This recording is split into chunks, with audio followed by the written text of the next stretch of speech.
Hello guys, सम्पूर्णमा दर्शन नमस्ते। यो भिडियो चाहिँ इम्पोर्टेन्ट छ, स्किप नगरी हेरिदिनु होला है।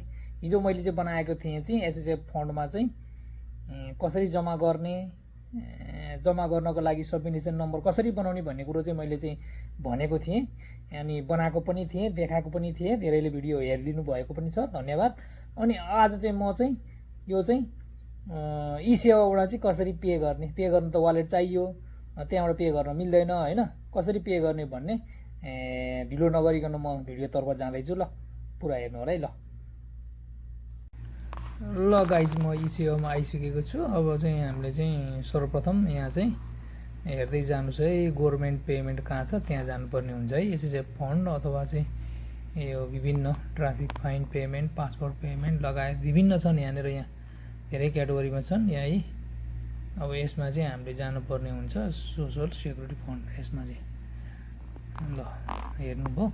अनि यहाँबाट हामीले सबमिनेसन नम्बर हिजो चाहिँ 1 महिनाको लागि बनाएको थियौँ हामीले, जेठ असार महिनाको लागि। त्यस कारणले त्यो हेर्ने है, यो नम्बर हाल्नुपर्ने हुन्छ, सबमिनेसन नम्बर 20 जस्तै।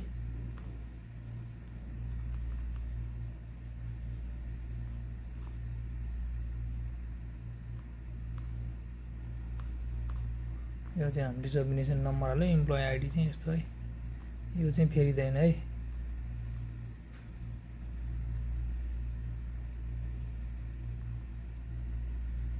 ल यसरी चाहिँ प्रोसेस गऱ्यौँ। प्रोसेस गर्दाखेरि तपाईँको देखाउनु पर्ने हुन्छ है।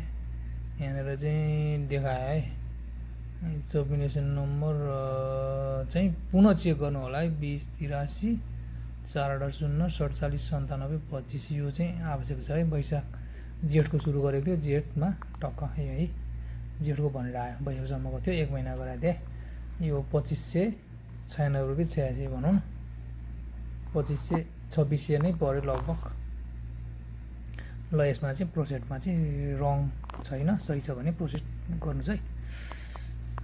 गर्नुभयो। यहाँनिर सबै डिटेल आयो। फेरि कन्फर्मको लागि यहाँनिर आदेश आयो, माग्यो। फेरि हामीले कन्फर्म चाहिँ गऱ्यौँ। त्यहाँ पछि भेरिफाई गऱ्यौँ। त्यहाँ पछि ठ्याक्क पेमेन्ट सक्सेसफुल हेर्नुहोस् है। ल 2604 रुपियाँ ट्याक्ससहित भइसकेको छ। ल यस्तै गरेर तिर्ने तरिका, यस्तै गरेर तपाईँहरूले पनि तिर्नु सक्नुहुन्छ है। मेरो यो भिडियो तपाईँहरूलाई मन परेमा यस्तै यस्तै भिडियोको लागि मेरो यो ब्लगलाई सब्सक्राइब गरिदिनु होला। धन्यवाद।